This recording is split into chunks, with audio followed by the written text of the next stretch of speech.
నమస్కారాలండి.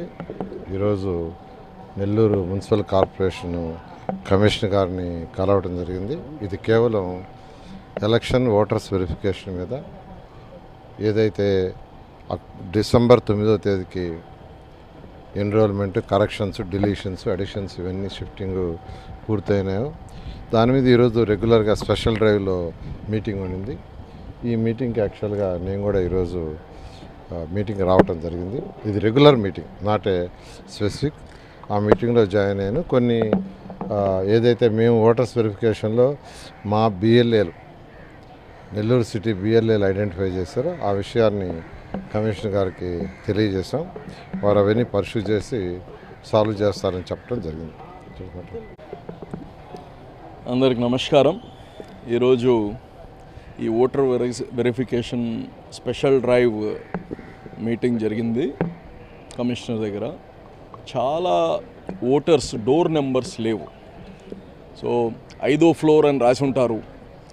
ఏ అపార్ట్మెంట్లో, ఏ వార్డులో, ఏ గొంతులో 5వ ఫ్లోర్ అనేది లేదు. సో అలాగనే విఆర్సీ సెంటర్ అని రాసేస్తారు. ఇవన్నీ అంటే పాత రోజులు అయిపోయాయి. ఈరోజు ఆధార్ని లింక్ చేసే స్థితికి వచ్చేసినప్పుడు ఓటర్స్ కానీ ఎవరు ఎక్కడ వాళ్ళు, గతంలో మీకు తెలుసు, భార్య ఓటు ఒక దగ్గర ఉంటే భర్త ఒక ఓటు ఇంకో దగ్గర ఉండేది. సో విసిగిపోయి ఓటుకు పోయకుండా ఉండేవాళ్ళు చాలామంది.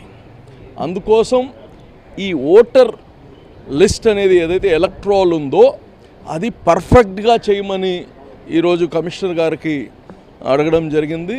అలాగనే గతంలో కానీ అనేక తప్పులు, అవకతవకలు, వాళ్ళ ఇష్టారాజ్యం, ఇక్కడ వాళ్ళు అక్కడ, అక్కడ వాళ్ళు ఇక్కడ, వీళ్ళు బంధువులు వేరే ఊర్లో ఉంటే ఇక్కడ వేయించుకోవడం, ఇవన్నీ కానీ కరెక్ట్ కాదు. ఒక ఫేర్ ఎలక్షన్ జరగాలి.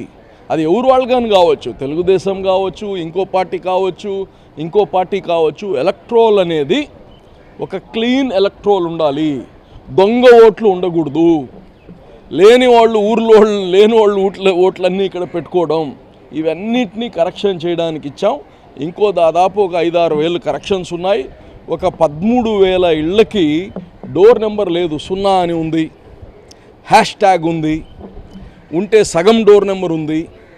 ఇవన్నీ కానీ ఇచ్చాము. ఇవన్నీ కరెక్ట్ చేస్తా అని చెప్పారు. Let us hope. ఆయన ఐ థింక్ సో ఒక సిన్సియర్ ఆఫీసర్గా ఉన్నారు. ఆయన చేస్తానని మాట ఇచ్చారు. అది చేస్తామని మేము కానీ అనుకుంటున్నాం.